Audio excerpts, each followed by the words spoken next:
तो गाइज आज हम लोग कंपेयर करने वाले हैं कि ultra instinct versus copy skills versus animal instinct versus invisible attacks. इनमें से कौन सा फाइटिंग स्टाइल सबसे ज्यादा यूजफुल है किसी फाइट में। तो चलिए जानते हैं इस वीडियो में कौन सा फाइटिंग स्टाइल इनमें बेहतर है। Ultra instinct AKA UI mode. UI mode में यूजर्स का विजुअल एक्यूरेसी, उसका फोकस और उसका रिएक्शन स्पीड को इंक्रीज कर देता है जब यूजर UI मोड का इस्तेमाल करता है फाइट्स में। लुकिज्म में UI मोड के 4 यूजर्स हैं जो है gun park, UI big Daniel, UI little Daniel और हेड ऑफ यामाजाकी जो गन का बाप भी है। लुकिज्म में UI मोड का किस तरीके का जलवा है वो तुम लोग सबने तो देखा ही होगा। कहाँ डैनियल नॉर्मल मोड में गन को छू भी नहीं पा रहा था एपिसोड 8 में, लेकिन कहाँ मानुआ में जब वो UI मोड में आता है तब वो गन के साथ खून का होली खेलता है चैप्टर 285 में। हॉलीडे आर्क के दौरान ओजी डैनियल जब जिचेंग क्वेक से फाइट कर रहा था तब वो जिचेंग से पीट रहा था, लेकिन जब वो अपना UI मोड में आता है तब वो बताता है कि जिचेंग क्वेक को असली किंग कौन है। तो ये जलवा है UI मोड का। अब हम लोग जानने वाले हैं एनिमल इंस्टिंक्ट एबिलिटी के बारे में। एनिमल इंस्टिंक्ट एक स्टेट है जिसमें यूजर कोई भी मार्शल आर्ट का इस्तेमाल नहीं करता, लेकिन एनिमी को ऐसे मारता है जैसे कोई जानवर अपना शिकार कर रहा हो। एनिमल इंस्टिंक्ट स्टेट में यूजर काफी ज्यादा ब्रूटल बन जाता है, जैसे आपने एली जैंग और टॉम ली को देखा ही होगा। लुकिज्म में एनिमल इंस्टिंक्ट के 2 यूजर्स ही हैं, जैसे मैंने बताया, टॉम ली और एली जैंग। एली जैंग ने एनिमल इंस्टिंक्ट के यूज करके फर्स्ट जनरेशन के बंदों को भी निपटाया है। व्हाइट टाइगर के फर्स्ट जनरेशन के बंदों को जब हॉस्टल हंट चल रहा था तब निपटाया था, और फर्स्ट जनरेशन के किंग्स को भी निपटाया है इस मोड से जब हॉस्टल वर्कर्स के साथ मिल गई थी और एली जैंग अपना बिजनेस फैलाने गया था फर्स्ट जनरेशन के किंग्स के इलाकों में। इस स्टेट को टॉम ली ने डिस्कवर किया था। टॉम ली इस स्टेट में बहुत ही ज्यादा खतरनाक बन जाता है। वो वर्कर्स को अकेले ही निपटाने वाला था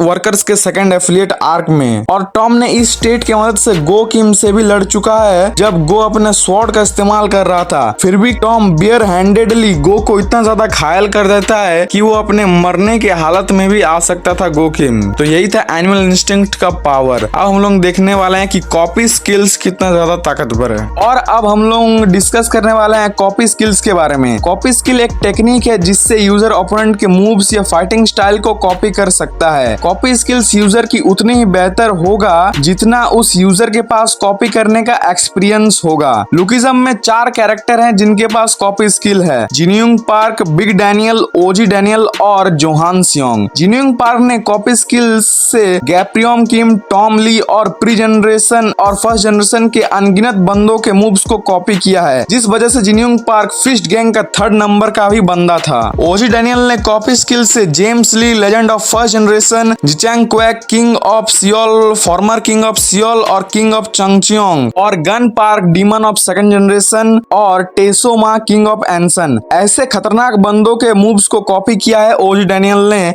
अपने कॉपी स्किल्स के मदद से। और जोहान सियोंग ने तो हद ही कर दी, 10 सेकंड के लिए उसने UI डैनियल को भी कॉपी कर लिया था अपने कॉपी स्किल्स के मदद से। अब इनविजिबल अटैक्स के बारे में भी बात कर लेते हैं। इनविजिबल अटैक्स बस सिंपल अटैक्स हैं जो एनिमी के ब्लाइंड स्पॉट्स में काफी ज्यादा स्पीड से मारे जाते हैं। लुकिज्म में इनविजिबल अटैक्स के 3 यूजर हैं जो हैं चार्ल्स चोई, बोलू तो elite, James Lee, legend of first generation और सीनू हान। चार्ल्स चोई ने अनगिनत बंदों को निपटाया है प्री जनरेशन में इस अटैक के मदद से। चार्ल्स चोई ही डिस्कवर और फर्स्ट यूजर है इनविजिबल अटैक्स का। चार्ल्स ने ही इस अटैक को जेम्स ली को सिखाया है, या फिर कह सकते हैं कि जेम्स ली ही चार्ल्स चोई है। ये थ्योरी तो मार्केट में काफी ज्यादा अभी फेमस है। और जेम्स ने तो फर्स्ट जनरेशन के किंग्स और पूरा फर्स्ट जनरेशन को ही निपटा दिया था इस अटैक के मदद से। इस अटैक को यूज करने के लिए सुपर ह्यूमन लेवल का स्पीड का जरूरत पड़ता है। सीनू हान ने इस अटैक के मदद से काफी ज्यादा बंदों को भी निपटाया है।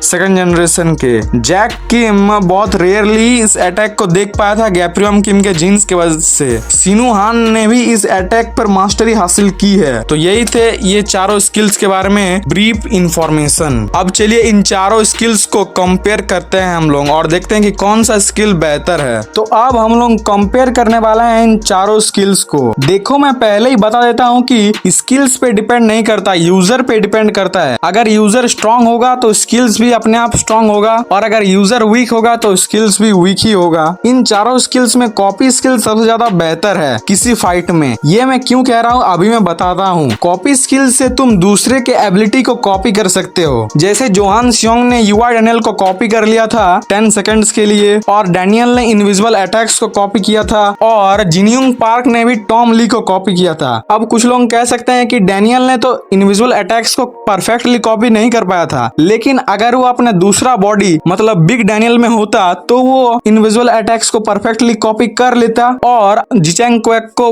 बहुत जल्दी निपटा भी देता अगर वो अपना परफेक्ट बॉडी में होता तो परफेक्ट बॉडी वाला डैनियल ऑफ कोर्स किसी भी मूव को परफेक्टली कॉपी कर सकता है। तो इसीलिए कॉपी स्किल ज्यादा बेहतर है इन तीनों स्किल्स से किसी फाइट में। तो कॉपी स्किल्स जीतता है इस कंपटीशन को। और अगर तुम लोगों को देखना है टॉप 5 वेपन यूजर्स लुकिज्म के कौन है, तुम लोग मेरा इस वीडियो को चेक कर सकते हो। Thanks for watching my video.